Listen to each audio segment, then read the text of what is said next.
Yeah, my name is Christen Joseph. I'm from Brooklyn, New York, and I am a English teacher here in Addis Ababa, and I'm preparing for a 700-kilometer horse ride from Addis to Lalibela. Yeah! In an effort to raise funds for Ethiopia, as well as to promote the message of Ethiopia outside of this country so that people can have a better understanding of Ethiopians' history, things like that. And also, we want to expose Lalibela. We want to make Lalibela a household name.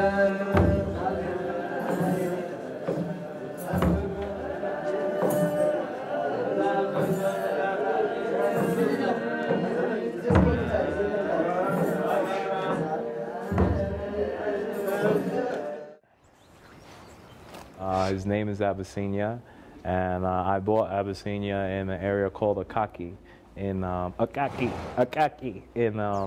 Addis Ababa. Why'd I call him Abyssinia? Growing up as a youth of color in America, we're never really told or taught about African strength, or African, and the idea of an African superpower, the idea of a group of countries coming together in Africa and having control over the world, and that's what a superpower does. So when I came here, and when I first came here, I'm living on the block from Abyssinia Bank, and I asked somebody, what does Abyssinia mean? And they were telling me how Abyssinia was the old name for Ethiopia.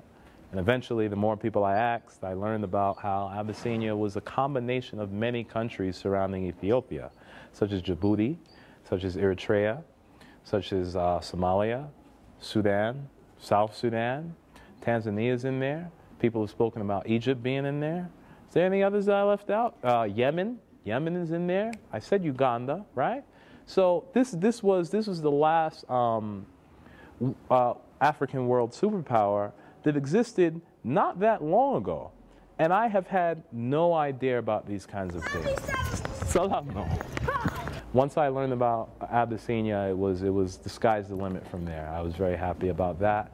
And since then, I've continued learning more about Abyssinia to the point that I named my horse Abyssinia. Abyssinia is a big part of my life. You know, I love that name. Yeah.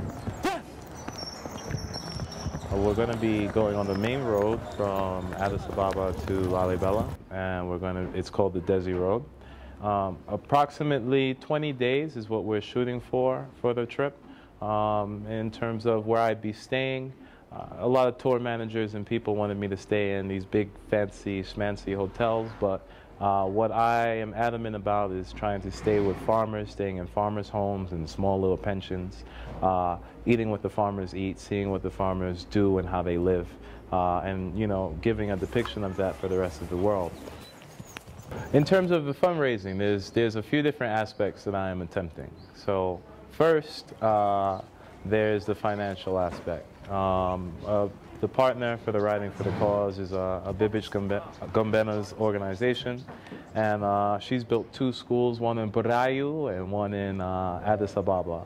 And the financial aspect is to restore both of those schools to make them fully functional, so that you know, orphan students, you know, dispossessed students who are the lowest of the low in Addis Ababa in terms of economics, at least, so they can have a comfortable education, and they can have something that will allow them to progress, not just an education that they're going to school, not really learning anything, things like that. So we want to make sure that the students have the adequate facilities for them to adequately take in the knowledge that's being given to them.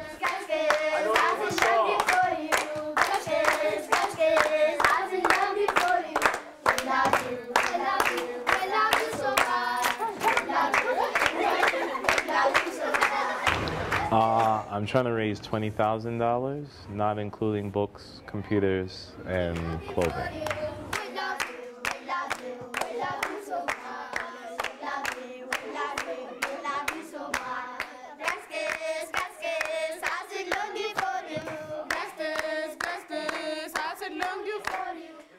Jobiraw.